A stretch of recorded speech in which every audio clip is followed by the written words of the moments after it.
देखो ଶିଖରେ ଆପଣଙ୍କୁ ସ୍ୱାଗତ। ଆଜି ମୁଁ ଆପଣଙ୍କ ପାଇଁ ନେଇ ଆସିଛି ଦେଶ ବିଦେଶର 30ଟି ଗୁରୁତ୍ୱପୂର୍ଣ୍ଣ ଖବର। ନମ୍ବର 1, ଛୋଟ ପିଲାଙ୍କୁ ଦିଆଯିବ କୋଭ୍ୟାକ୍ସିନ୍, ମିଳିଲା ଅନୁମତି।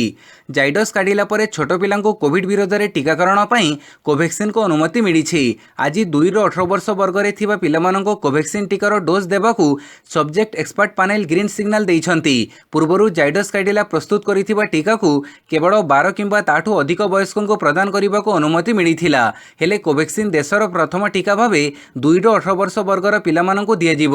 ହାଇଦ୍ରାବାଦ ସ୍ଥିତ ଭାରତ ବାୟୋଟେକ୍ ଏହି କୋଭ୍ୟାକ୍ସିନ୍ ଟିକା ପ୍ରସ୍ତୁତ କରିଛି। ପୂର୍ବରୁ ଏହା 18 ବର୍ଷରୁ ଅଧିକ ବୟସ୍କଙ୍କୁ ଦିଆଯାଉଥିଲା। ଏଥିସହ ଛୋଟ ପିଲାଙ୍କ ଉପରେ ଏହାର ପରୀକ୍ଷଣ ଆରମ୍ଭ ହୋଇଥିଲା।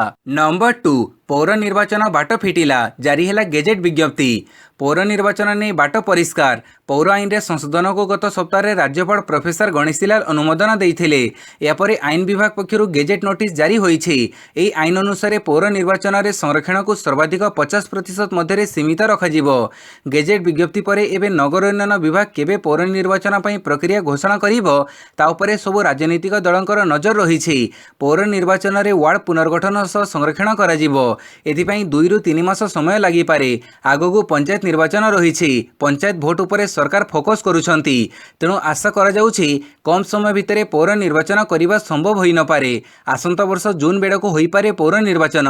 ନମ୍ବର 3, ବିମାନ ଯାତ୍ରୀଙ୍କ ପାଇଁ ଖୁସି ଖବର, କଟକଣା ହଟେଇଲେ କେନ୍ଦ୍ର ସରକାର। ଦେଶରେ କୋଭିଡ୍ କେସ୍ ହ୍ରାସ ପାଉଥିବାରୁ ବେସାମରିକ ବିମାନ ଚଳାଚଳ ମନ୍ତ୍ରଣାଳୟ ବଡ଼ ନିଷ୍ପତ୍ତି ନେଇଛି।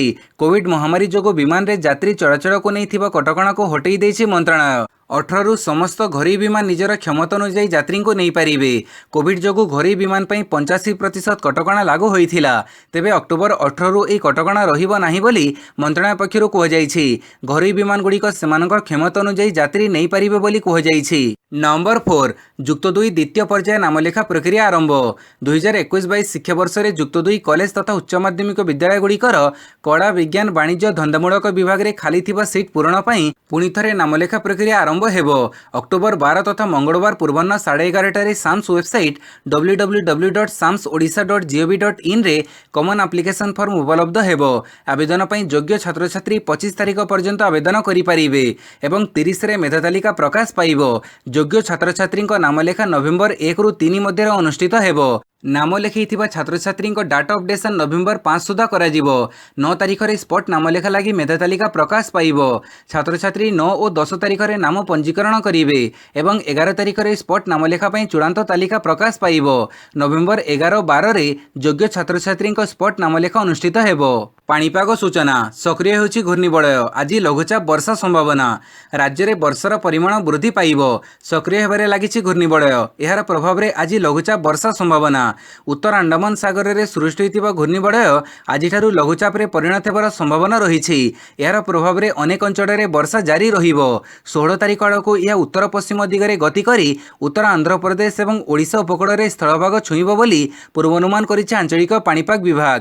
ଲଘୁଚାପଟି କେତେ ଘନୀଭୂତ ହେବ ଏବଂ ଏହା ଅବପାତରେ ସୀମିତ ରହିବ କି ଆହୁରି ଅଧିକ ଘନୀଭୂତ ହୋଇ ବାତ୍ୟାର ରୂପ ନେବ ସେ ନେଇ ଏବେଠାରୁ କିଛି ସ୍ପଷ୍ଟ କହିହେଉନାହିଁ। ନମ୍ବର 6, ପାର୍କିଂ ବ୍ୟବସ୍ଥାର ନବ କଡ଼େବର, ବ୍ୟାଟେରୀ ଚାଳିତ ଯାନକୁ 40% ରିହାତି। ପାର୍କିଂ ବ୍ୟବସ୍ଥାରେ କେତେକ ପରିବର୍ତ୍ତନ ଆଣିଛି ବିଏମ୍ସି। ଏହି ପରିବର୍ତ୍ତିତ ବ୍ୟବସ୍ଥାରେ ସାଇକେଲ ଓ ବ୍ୟାଟେରୀ ଚାଳିତ ଯାନକୁ ପ୍ରୋତ୍ସାହନ ଦିଆଯାଇଛି। ସାଇକେଲ ପାର୍କିଂକୁ ଦେୟମୁକ୍ତ କରାଯାଇଛି। ସେହିଭଳି ବ୍ୟାଟେରୀ ଚାଳିତ ଯାନକୁ ପାର୍କିଂ ଦେୟର 40% ରିହାତି ଦିଆଯାଇଛି। ଏଭଳି ବ୍ୟବସ୍ଥାରେ ଖିଲାପ କରିବା ଅଭିଯୋଗ ହେଲେ ପାର୍କିଂ ପାଇଁ ଟେଣ୍ଡର ନେଇଥିବା ସଂସ୍ଥା ଉପରେ କାର୍ଯ୍ୟାନୁଷ୍ଠାନ ନିଆଯିବ ବୋଲି ସ୍ପଷ୍ଟ କରିଛି ବିଏମ୍ସି। ବିଏମ୍ସି ମୋଟ 29ଟି ଜାଗାରେ ପାର୍କିଂ ପାଇଁ ଟେଣ୍ଡର ଆହ୍ୱାନ କରିଛି। ଏଥିରୁ 4ଟି କେବଳ ଚନ୍ଦ୍ରଶେଖରପୁର ଅଞ୍ଚଳରେ ରହିଛି। ୟୁନିଟ୍ 1 ଅଞ୍ଚଳରେ ସାଇକେଲ ପାର୍କିଂ ପାଇଁ ମୋଟ ଜାଗାର 10% ଓ ଅନ୍ୟ ଜାଗାରେ 5% ଜାଗା ସାଇକେଲ ପାର୍କିଂ ପାଇଁ ସଂରକ୍ଷିତ ରହିବ। ବ୍ୟାଟେରୀ ଚାଳିତ ଯାନ ପାଇଁ ଧାର୍ଯ୍ୟ ଦରରୁ 40% ରିହାତି ଦିଆଯିବ। ନମ୍ବର 7, କୋଭିଡ୍ ଗାଇଡଲାଇନକୁ ଠିକ୍ ଭାବେ ପାଳନ କରନ୍ତୁ, କହିଲେ ଡିଏମ୍ଇଟି। କୋଭିଡ୍ ସମୟରେ ପାର୍ବଣ ଆଉ ଜୀବନ ଭିତରେ ଯୁଦ୍ଧ ଚାଲିଛି ବୋଲି ଡିଏମ୍ଇଟି ସିବିକେ ମହାନ୍ତି କହିଛନ୍ତି। ସେ ଆହୁରି କହିଛନ୍ତି, ଆମେ କେତେ ଦୂର ନିଜକୁ ସୁରକ୍ଷା ଦେବା ଆଉ କେତେ ଦୂର ପାର୍ବଣ ଖୁସି ମଜଲିସ୍ ପାଳିବା ତାହା ଆମ ଉପରେ ନିର୍ଭର କରେ। ଗତକାଲି ହାଟ ଓ ବଜାରଗୁଡ଼ିକରୁ ଯାହା ଚିତ୍ର ଆସିଛି ତାହା ଅନୁଶୀଳନ କରିବାର ଆବଶ୍ୟକତା ରହିଛି। ଯଦି ଏମିତି ଭିଡ଼ ଲାଗି ରୁହେ ତେବେ ଆମେ କେତେ ଦୂର ସଂରକ୍ଷଣ ରଖିବାରେ ସଫଳ ହେବା ତାହା ଏକ ପ୍ରଶ୍ନବାଚୀ। ଏଣୁ ଆମେ ଅନୁରୋଧ କରୁଛୁ ଲୋକମାନେ କୋଭିଡ୍ ଗାଇଡଲାଇନକୁ ଠିକ୍ ଭାବେ ପାଳନ करंतु। पार्वण आसंता वर्ष भी आसीबो, मात्र जीवन प्रथमे रहू। Number 8 Bhubaneswar NSG black cat commando team. राजधानी Bhubaneswar NSG black cat commando rally October 2 तारिख आरंभ होइतिबा आजादी का अमृत महोत्सव अवसर में कार रैली रे बाहरी एनएसजी कमांडो। दिल्लीर लालकिल्ला आरंभ होइतिबा एही एनएसजी कार रैली काली भुवनेश्वर पहुंची। ଏହି ଅବସରରେ ପୋଲିସ ମୁଖ୍ୟାଳୟରେ ସ୍ୱତନ୍ତ୍ର କାର୍ଯ୍ୟକ୍ରମ ଆୟୋଜନ କରାଯାଇଥିଲା। ପୋଲିସ ଡିଜି ଅଭୟ ଏନଏସଜି କମାଣ୍ଡୋଙ୍କୁ ସମ୍ବର୍ଦ୍ଧିତ କରିଥିଲେ। ଦେଶପ୍ରେମର ବାର୍ତ୍ତା ନେଇ ସହରରୁ ସହର ପରିଭ୍ରମଣ କରୁଛନ୍ତି ଏନଏସଜି ଟିମ୍। ଦେଶର 12ଟି ରାଜ୍ୟର 18ଟି ସହର ଦେଇ ଏହି ରାଲି ଯାଉଛି। ଏଥିରେ 49 ଜଣ କମାଣ୍ଡୋ 7500 କିଲୋମିଟର ରାଲିରେ ବାହାରି ଲୋକଙ୍କୁ ସଚେତନର ବାର୍ତ୍ତା ଦେଉଛନ୍ତି। नंबर 9 डिसेम्बर खोलिब AIIMS Baleswar satellite centre OPD. आसंता डिसेम्बर मासरू AIIMS Baleswar satellite centre OPD एवं किछि विभागर परीक्षागार आरंभ हेबो। एथिपई प्राथमिक पर्यायर 26 जन डाक्तरों को नियुक्ति दियाजिबो बोली विज्ञप्ति प्रकाश पाइछि। एथि सहित एम्स भुवनेश्वर किछि डाक्तर मध्ये एठाकु जाई सेठारे चिकित्सा करिवे बोली एम्स पक्षरु सूचना दिया जाइछि। नंबर 10 24 घंटा भितर राज्य में 529 कोविड पॉजिटिव चिन्हट। गत 24 घंटा मध्य राज्य में 529 जन पॉजिटिव चिन्हट होती। अनुगुड़ 3, बालेश्वर 20, भद्रक 3, बरगढ़ 1, बलांगीर 1, कटक 37, देवगढ़ 1, गजपति 3, गंजाम 6, जगतसिंहपुर 8, जाजपुर 15, झारसुगुड़ा 2, केन्द्रापड़ा 11, केन्दुझर 7, खोर्धा 274, कोरापुट 2, मयूरभंज 23, नयगढ़ 7, नुआपड़ा 6, पुरी 13, रायगढ़ 1, संबलपुर 11 और सुंदरगढ़ 10 जन पॉजिटिव चिन्हट होती। समग्र देश में 24 घंटा मध्य 14,313 नूतन संक्रमण और 181 मृत्यु रेकर्ड कर। नंबर 11 महानदी रे आरंभ है फ्लोटिंग रेस्टोरेंट। कटकर पर्यटन मानचित्र रे पुणी एक नूतन आकर्षण जोड़ी हो जाइछि। महानदीर नील जलराशि रे प्रथम थर पर फ्लोटिंग रेस्टोरेंट उद्घाटित होइछि। महानदी कोड़े गढ़ी उठिथिबा सिल्वर सिटी बोट क्लब रे ओडिशा पर्यटन विकास निगम पक्षरु एभली एक नुआ धरणर रेस्टोरेंट खोला जाइछि। ओटीडीसी अध्यक्ष श्रीमयी मिश्र एही फ्लोटिंग रेस्टोरेंट रो उद्घाटन करिसेंति। प्रथम पर्यायर एक समय 8 जन एही फ्लोटिंग रेस्टोरेंट रो बसी पारिबे। घंटा प्रति हिसाब रे एठारे ग्राहक माननकु दे देबाकू पड़िबो।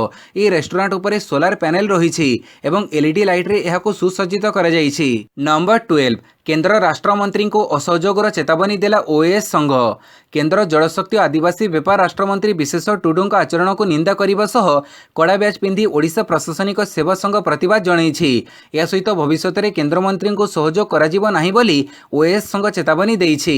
ओएएस संघ पक्षरु काली एक जरूरीकालीन बैठक अनुष्ठित होइथिला और कड़ा ब्याज पिंधि समस्ते प्रतिवाद करने को निष्पत्ति होइछि। केन्द्रमंत्री आचरण को निंदा करी एक सर्वसम्मत प्रस्ताव मध्य पारित होइछि। ए संपर्क में गणमाध्यम को सूचना दी मयूरभंज ओएएस संघ सभापति तथा अतिरिक्त जिलापाल रुद्र नारायण महांती कहिसेंति जे केन्द्रमंत्री विशेष टुडू अक्टोबर 9 तारिख में आमर एडीएम को दुर्व्यवहार करने विरुद्ध में प्रतिवाद जनइछु। केन्द्रमंत्री मध्य बिना कारण में जिलापाल को खराब आचरण करने को पछई नाहांती। केन्द्रमंत्री जेभली भाषा प्रयोग करिसेंति ताकू दृढ़ भाव निंदा करुछु। नंबर 13 बंगोपसागर में आरंभ है क्वाड नौ समराभ्यास। बंगोपसागर में मंगलवार ठारू आरंभ होइछि भारत, ऑस्ट्रेलिया, जापान और अमेरिका आदि राष्ट्र समूहर नौ समराभ्यास। यह मालाबार समराभ्यासर द्वितीय पर्याय बोली कुहाଯାଉଛି। 3 दिन धरी चलिबाकु थिबा ई समराभ्यास प्रथम पर्याय तुलना में बड़ धरणर हेबो बोली जणा जाइछि। प्रथम पर्याय नौ समराभ्यास गत अगस्ट मासरे पश्चिम प्रशांत महासागर गुआमाठारे अनुष्ठित होइथिला। चलित नौ समराभ्यास रे भारतर आईएनएस रणविजय, आईएनएस सातपुरा और P8 आदि दूरगामी सामुद्रिक गोइंदा विमान आदि अंशग्रहण करुछि। नंबर 14 18 श्रीमंदिर हेरिटेज कॉरिडोर भूमिपूजन करेंगे मुख्यमंत्री। आरंभ होगा जाऊँगी श्रीमंदिर हेरिटेज कॉरिडोर काम। एथिपाई काली छत्तीसा निजोग बैठक में भूमिपूजन तारीख धार्य होइछि। आसंता 18 तारीख में भूमिपूजन हेबो। दोलवेदी कोण निकटस्थ ईशान्य कोण में भूमिपूजन कार्य अनुष्ठित हेबो। मुख्यमंत्री नवीन पट्टनायक एथिरे मुख्य अतिथि भाव भूमिपूजन करिवे बोली कहिसेंति श्रीमंदिर मुख्य प्रशासक डॉक्टर कृष्ण कुमार। एथिपाई आजिठारु प्रस्तुति पर्व आरंभ होइछि। नंबर 15 बोमा फिंगिथिबा युवकों फोटो जारी, धरीदेले मिलिबो पुरस्कार। केन्दुझर विधायक मोहन माझी कार उपरे बोमा फिंगिथिबा युवकों फोटो जारी होइछि। बोमामाड़ होइथिबा स्थान रे लागिथिबा सीसीटीवी रे कैद होइथिबा भिडियोरु 3टी फोटो जारी करिछि पुलिस। एथिसह अभियुक्तों को धरीदेले पुरस्कार दियाजिबो बोली केन्दुझर एसपी मित्रभानु महापात्र घोषणा करिसेंति। गत रविवार भारतीय मजदूर संघर राज्य कार्यकारिणी बैठक में अतिथि भाव जोग देबाकू जाइथिले मोहन माझी। सभा सरिला परे से फेरुथिबा बेले केन्दुझर टाउन थाना अंतर्गत ମାଣ୍ଡୁଆ ନିକଟରେ ତାଙ୍କ ଗାଡ଼ି ଉପରକୁ ବୋମାମାଡ଼ ହୋଇଥିଲା। ଏନେଇ ବିଧାୟକ ଥାନାରେ ଅଭିଯୋଗ କରିଥିଲେ। ପୁଲିସ ମାମଲା ରୁଜୁ କରି 24 ଘଣ୍ଟା ଭିତରେ ଅଭିଯୁକ୍ତଙ୍କୁ ଧରିବ ବୋଲି ପ୍ରତିଶ୍ରୁତି ଦେଇଥିଲା। ନମ୍ବର 16 ଓଡ଼ିଶା ହାଇକୋର୍ଟଙ୍କ ଦ୍ୱାରସ୍ଥ ହେଲେ ଚିଲିକା ବିଧାୟକ ପ୍ରଶାନ୍ତ ଜଗଦେବ। ଚିଲିକା ବିଧାୟକ ପ୍ରଶାନ୍ତ ଜଗଦେବ ଓଡ଼ିଶା ହାଇକୋର୍ଟଙ୍କ ଦ୍ୱାରସ୍ଥ ହୋଇଥିବାର ଖବର ମିଳିଛି। ବାଲୁଙ୍ଗା ବିଜେପି ମଣ୍ଡଳ ସଭାପତିଙ୍କ ମାଡ଼ ମାମଲାରେ ନିମ୍ନ ଅଦାଲତରେ ତାଙ୍କର ଜାମିନ ଖାରଜ ହୋଇଥିବାରୁ ସେ ଓଡ଼ିଶା ଉଚ୍ଚ ନ୍ୟାୟାଳୟ ଯାଇଥିବା ଜଣାଯାଇଛି। ଚିଲିକା ବିଧାୟକ ପ୍ରଶାନ୍ତ ଜଗଦେବଙ୍କ ଜାମିନ ଆବେଦନ ଖାରଜ ହେବା ପରେ ତଳ କୋର୍ଟରେ ପ୍ରଶାନ୍ତ ଆତ୍ମସମର୍ପଣ କରିଥିଲେ। ହାଇକୋର୍ଟଙ୍କ ନିର୍ଦ୍ଦେଶ କ୍ରମେ ପ୍ରଶାନ୍ତ ଆତ୍ମସମର୍ପଣ କରିଥିଲେ। ତାଙ୍କ ଉପରେ ଲାଗିଛି SC/ST ଆଇନ ଓ ଅପରାଧର ସଙ୍ଗୀନ ଦଫା। ସୂଚନାଯୋଗ୍ୟ, ଦୀର୍ଘ 1 ମାସ ଧରି ଫେରାର ଥିଲେ ବିଧାୟକ। ବାଲୁଙ୍ଗା NSC ଅଫିସରେ ବିଜେପି ନେତାଙ୍କୁ ମାଡ଼ ମାରିବା ଦୃଶ୍ୟ ଭାଇରାଲ ହେବା ପରେ କାର୍ଯ୍ୟାନୁଷ୍ଠାନ ନେଇଥିଲେ ବିଜେଡି ସୁପ୍ରିମୋ ଏବଂ ତାଙ୍କୁ ବିଜେଡିରୁ ନିଲମ୍ବିତ କରାଯାଇଥିଲା। ନମ୍ବର 17 ବିଜେପି ସାଂସଦ ମନୋଜ ତିୱାରୀ ଆହତ, ହସ୍ପିଟାଲରେ ଭର୍ତ୍ତି। ରାଜଧାନୀ ଦିଲ୍ଲୀରେ ଛଟ୍ ପୂଜାକୁ ନେଇ ଜୋର ଧରିଛି ରାଜନୀତି। ଏହାରି ଭିତରେ ବିଜେପି ତରଫରୁ ମୁଖ୍ୟମନ୍ତ୍ରୀ ଅରବିନ୍ଦ କେଜରିୱାଲଙ୍କ ଘର ବାହାରେ ବିରୋଧ ପ୍ରଦର୍ଶନ କରାଯାଇଛି। ବିରୋଧ ପ୍ରଦର୍ଶନ ବେଳେ ବିଜେପି ନେତା ତଥା ସାଂସଦ ମନୋଜ ତିୱାରୀ ଆହତ ହୋଇଛନ୍ତି। ତାଙ୍କୁ ସଫଦରଜଙ୍ଗ ହସ୍ପିଟାଲରେ ଭର୍ତ୍ତି କରାଯାଇଛି। ମନୋଜ ତିୱାରୀଙ୍କ ସହ ଏକ ବିରୋଧ ପ୍ରଦର୍ଶନରେ ସାମିଲ ହୋଇଥିବା ଅନେକ କର୍ମୀ ମଧ୍ୟ ଆହତ ହୋଇଛନ୍ତି। କୁହାଯାଉଛି ଯେ ଆନ୍ଦୋଳନକାରୀଙ୍କୁ ଅଟକାଇବା ପାଇଁ ପୁଲିସ ତରଫରୁ ପାଣିମାଡ଼ ହୋଇଥିଲା। ଏତିକିବେଳେ ବ୍ୟାରିକେଡ୍ ଉପରୁ ଖସି ପଡ଼ି ମନୋଜ ତିୱାରୀ ଆହତ ହୋଇଛନ୍ତି। ତାଙ୍କ କାନ ଏବଂ ଗୋଡ଼ରେ ଆଘାତ ଲାଗିଛି। ଦିଲ୍ଲୀ ସରକାରଙ୍କ ଦ୍ୱାରା ଛଟ୍ ପୂଜା ଉପରେ ଲଗାଯାଇଥିବା ପ୍ରତିବନ୍ଧକକୁ ସେ ବିରୋଧ କରିଥିଲେ। ନମ୍ବର 18 10,000କୁ ବୃଦ୍ଧି ପାଇବ ଜନ ଔଷଧି କେନ୍ଦ୍ର। ଆସନ୍ତା 2024 ମାର୍ଚ୍ଚ ମାସ ସୁଦ୍ଧା ଦେଶରେ ପ୍ରଧାନମନ୍ତ୍ରୀ ଭାରତୀୟ ଜନ ଔଷଧି କେନ୍ଦ୍ର ସଂଖ୍ୟା 10,000କୁ ବୃଦ୍ଧି ପାଇବ। କେନ୍ଦ୍ର ରସାୟନ ସାର ମନ୍ତ୍ରଣାଳୟ ସୂଚନା ଅନୁଯାୟୀ ଦେଶର 736ଟି ଯାକ ଜିଲ୍ଲାରେ ଜନ ଔଷଧି କେନ୍ଦ୍ର ଏବେ 8,366କୁ ବୃଦ୍ଧି ପାଇଛି। 2008 ନଭେମ୍ବର ମାସରେ ପ୍ରଧାନମନ୍ତ୍ରୀ ଭାରତୀୟ ଜନ ଔଷଧି ପରିଯୋଜନାର ଶୁଭାରମ୍ଭ କରାଯାଇଥିଲା। ସମସ୍ତଙ୍କ ପାଇଁ ଶସ୍ତାରେ ଉଚ୍ଚମାନର ଜେନେରିକ୍ ଔଷଧ ଉପଲବ୍ଧ କରିବା ଲକ୍ଷ୍ୟରେ ଏହି ଯୋଜନାର ଶୁଭାରମ୍ଭ କରାଯାଇଥିଲା। ମନ୍ତ୍ରଣାଳୟ କହିଛି, ନାମୀ କମ୍ପାନୀଗୁଡ଼ିକର ଔଷଧଗୁଡ଼ିକ ଉପରେ ଶତକଡ଼ା 50ରୁ 90 ଭାଗ ଶସ୍ତାରେ ଜନ ଔଷଧି କେନ୍ଦ୍ରଗୁଡ଼ିକରେ ଔଷଧ ଉପଲବ୍ଧ ହେଉଛି। ଦେଶର କୋଣ ଅନୁକୋଣରେ ସମସ୍ତଙ୍କୁ ଶସ୍ତାରେ ଔଷଧ ଯୋଗାଇ ଦେବା ଲକ୍ଷ୍ୟ ପୂରଣ ହେବ ବୋଲି ଆଶା କରାଯାଉଛି। ନମ୍ବର 19 2022ରେ 8.5% ରହିବ ଭାରତର ଆର୍ଥିକ ଅଭିବୃଦ୍ଧି, କହିଲା IMF। ଆନ୍ତର୍ଜାତୀୟ ମୁଦ୍ରା ପାଣ୍ଠି IMF 2021 ମସିହାରେ ଭାରତର GDP ଅଭିବୃଦ୍ଧି 9.5% ଏବଂ 2022ରେ 8.5% ହେବା ନେଇ ଆକଳନ କରିଛି। ଏହା ପୂର୍ବରୁ ଚଳିତ ବର୍ଷ ଜୁଲାଇରେ IMF ଭାରତର ଅଭିବୃଦ୍ଧି ପୂର୍ବାନୁମାନକୁ ଗତ ବର୍ଷ ଏପ୍ରିଲ ତୁଳନାରେ 300 ପଏଣ୍ଟ ଆଧାରରେ 9.5%କୁ ହ୍ରାସ କରିଛି। ଗତ ବର୍ଷ ଏପ୍ରିଲରେ ଏହା 12.5% ରହିଥିଲା। ନିକଟରେ ରିଜର୍ଭ ବ୍ୟାଙ୍କ ଅଫ୍ ଇଣ୍ଡିଆ ମଧ୍ୟ ଚଳିତ ବର୍ଷ GDP ଅଭିବୃଦ୍ଧିକୁ 9.5% ବଜାୟ ରଖିଛି। ଏଥିରେ 2021-22ର ଦ୍ୱିତୀୟ କ୍ୱାର୍ଟରରେ 7.9% ଅଭିବୃଦ୍ଧି ଓ ତୃତୀୟ କ୍ୱାର୍ଟରରେ 6.8% ଏବଂ ଚତୁର୍ଥ କ୍ୱାର୍ଟରରେ 6.1% ରହିଛି। ନମ୍ବର 20 ସୋମରେ ପ୍ରତିଷ୍ଠା ହେବ ଅତ୍ୟାଧୁନିକ ରୁମାଟୋଲୋଜି କେନ୍ଦ୍ର। ସୋମ ହସ୍ପିଟାଲରେ ପ୍ରତିଷ୍ଠା ହେବ ଅତ୍ୟାଧୁନିକ ରୁମାଟୋଲୋଜି କେନ୍ଦ୍ର। ଆଣ୍ଠୁଗଣ୍ଠି ବାତ ଭଳି ରୋଗୀମାନଙ୍କୁ ଉନ୍ନତ ଚିକିତ୍ସା ମିଳିପାରିବ। ରାଜ୍ୟର ପ୍ରଥମ ଚିକିତ୍ସା ଅନୁଷ୍ଠାନ ଭାବେ IMS ଏଣ୍ଡ ସୋମ ହସ୍ପିଟାଲକୁ ରୁମାଟୋଲୋଜି ପାଠ୍ୟକ୍ରମରେ DM କୋର୍ସ ଶିକ୍ଷା ପ୍ରଦାନ ନେଇ ଅନୁମତି ମିଳିଥିବା ସୂଚନା ଦେଇଛନ୍ତି ହସ୍ପିଟାଲର ମେଡିକାଲ ସୁପରିଟେଣ୍ଡେଣ୍ଟ ପ୍ରଫେସର ପୁଷ୍ପରାଜ ସାମନ୍ତ ସିଂହାର। ନମ୍ବର 21 2023ରେ ଶେଷ ହେବ ଦିଲ୍ଲୀ ମୁମ୍ବାଇ ଏକ୍ସପ୍ରେସୱେ କାମ। ଦିଲ୍ଲୀ ମୁମ୍ବାଇ ଏକ୍ସପ୍ରେସୱେ କାର୍ଯ୍ୟ ଜୋରସୋରରେ ଆଗେଇ ଚାଲିଛି। ପ୍ରାୟ 98,000 କୋଟି ଟଙ୍କା ନିବେଶରେ ନିର୍ମାଣ ହେଉଥିବା ଏହି ଏକ୍ସପ୍ରେସୱେ କାର୍ଯ୍ୟ 2023 ମାର୍ଚ୍ଚ ସୁଦ୍ଧା ଶେଷ ହେବ। ଏହି ପ୍ରକଳ୍ପ କାର୍ଯ୍ୟକ୍ଷମ ହେଲେ ଦିଲ୍ଲୀରୁ ମୁମ୍ବାଇ ପର୍ଯ୍ୟନ୍ତ ଯାତ୍ରା କରିବାର ସମୟ, ଯାହା ବର୍ତ୍ତମାନ 24 ଘଣ୍ଟା ପାଖାପାଖି ରହିଛି, ତା 12 ଘଣ୍ଟା ପର୍ଯ୍ୟନ୍ତ ହ୍ରାସ ପାଇବ। ଏହି ପ୍ରକଳ୍ପର 375 କିଲୋମିଟର କାମ ଶେଷ ହୋଇଥିବା ବେଳେ ଆଉ 1200 କିଲୋମିଟର କାର୍ଯ୍ୟ ଆରମ୍ଭ କରିବା ଲାଗି ବରାଦ ଦିଆଯାଇସାରିଛି। 2018 ମାର୍ଚ୍ଚରେ ଏହି ପ୍ରକଳ୍ପର ପରିକଳ୍ପନା କରାଯାଇଥିଲା। 2019 ମାର୍ଚ୍ଚରେ କେନ୍ଦ୍ର ସଡ଼କ ପରିବହନ ରାଜପଥ ମନ୍ତ୍ରୀ ଏହାର ଭିତ୍ତିପ୍ରସ୍ତର ସ୍ଥାପନ କରିଥିଲେ। ନମ୍ବର 22 ସ୍କୁଲରେ ଅଧିକ ମହିଳା କର୍ମଚାରୀ ରହିଲେ ଝଗଡ଼ା ବଢ଼େ, କହିଲେ ଶିକ୍ଷାମନ୍ତ୍ରୀ। ପୁଣି ଚର୍ଚ୍ଚାରେ ରାଜସ୍ଥାନର ଶିକ୍ଷାମନ୍ତ୍ରୀ। ନିଜ ବୟାନକୁ ନେଇ ପୁଣି ଚର୍ଚ୍ଚାକୁ ଆସିଛନ୍ତି ଶିକ୍ଷାମନ୍ତ୍ରୀ ଗୋବିନ୍ଦ ସିଂ ଦୋତାଶ୍ର। ସ୍କୁଲରେ ଅଧିକ ସଂଖ୍ୟକ ମହିଳା ଷ୍ଟାଫଙ୍କୁ ନେଇ ସେ ବିବାଦୀୟ ବୟାନ ଦେଇଛନ୍ତି। ଯେଉଁ ସ୍କୁଲରେ ମହିଳା କର୍ମଚାରୀଙ୍କ ସଂଖ୍ୟା ଅଧିକ ଥାଏ, ସେଠି ବିଭିନ୍ନ କାରଣରୁ ନେଇ ଝଗଡ଼ା ମଧ୍ୟ ଅଧିକ ହୁଏ। ଅନ୍ତର୍ଜାତୀୟ ବାଳିକା ଦିବସ ଅବସରରେ ଆୟୋଜିତ ଏକ କାର୍ଯ୍ୟକ୍ରମରେ ଯୋଗ ଦେଇ ଶିକ୍ଷାମନ୍ତ୍ରୀ ଏଭଳି କହିଛନ୍ତି। ସେ ଆହୁରି କହିଛନ୍ତି, ଯଦି ତୁମେ ଏହି ଛୋଟ ଛୋଟ ଜିନିଷଗୁଡ଼ିକୁ ସଂଶୋଧନ କର, ତେବେ ତୁମେ ସର୍ବଦା ପୁରୁଷଙ୍କଠାରୁ ଆଗରେ ରହିବ। नंबर 23 जम्मू कश्मीर साधारण नागरिकों हत्या पर एनआईए चढ़ऊ आरंभ। जम्मू कश्मीर साधारण नागरिकों हत्या पर जातीय अनुसंधान एजेंसी एनआईए एवं सक्रिय होबार लगी। मंगलवार एनआईए पक्षर विभिन्न स्थान में चढ़ऊ जारी कर जम्मू कश्मीर 16टी स्थान में एनआईए पक्षर चढ़ऊ जनापड़ी। आतंकवादी आक्रमण सह प्रवेश को रोकने एनआईए केंद्रीय काश्मीर एकाधिक स्थान को टार्गेट करुछि। आतंकवादी संगठन सह जड़ित आतंकवादी को एनआईए टार्गेट करुवा जनापड़ी।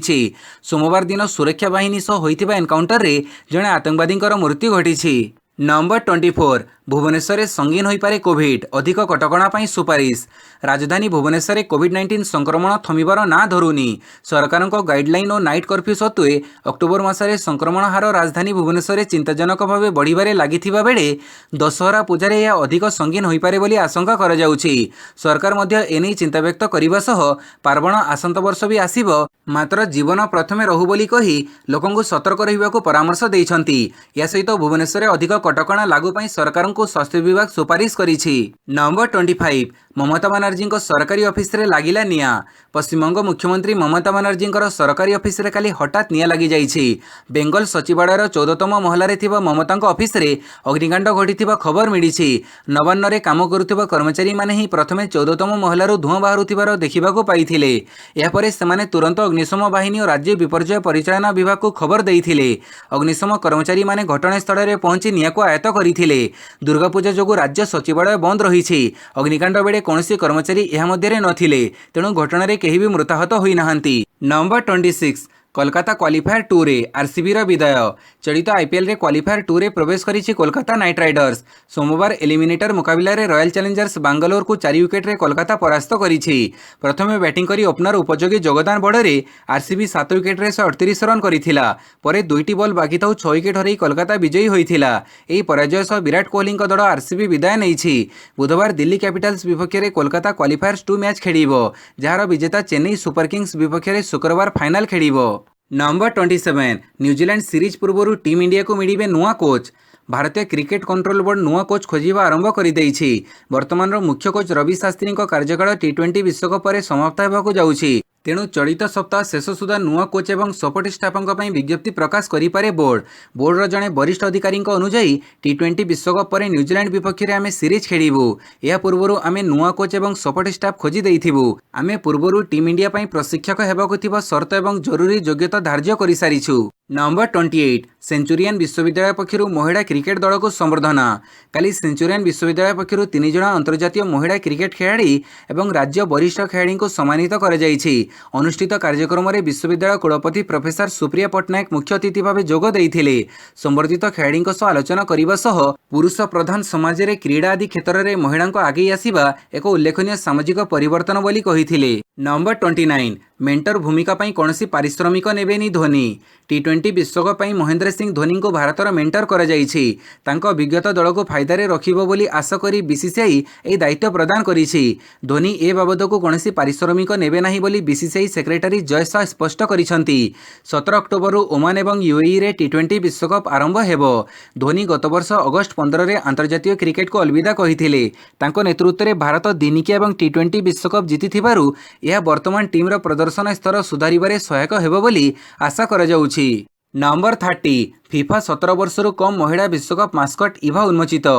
विश्व फुटबॉल संस्था फिफा सोमवार 17 वर्षर कम महिला विश्वकप भारत 2022 ऑफिशियल मास्कट इभा सोमवार उन्मोचन करिछि। मास्कट इभा एशिया सिंहीर प्रतीक, जहां महिला शक्ति सामर्थ्य को दर्शाउछि। फिफा पक्षर जारी विज्ञप्ति रे कह जाइछि जे इभार मुख्य लक्ष्य हेउछि भारत और सारा विश्वर महिला बालिका अंतर्निहित गुण को सम्मुख को आनिबा। ए अवसर रे एक भिडियो मध्ये उन्मोचन होइछि। ए भिडियोटी ओडिशार कोणार्क मंदिर रे शूटिंग होइछि। इभा हेउछि दृढ़ खेलुआड़ एवं आकर्षणीय एसी सिंह। भिडियोटी को संपूर्ण देखिथिबारु बहुत बहुत धन्यवाद।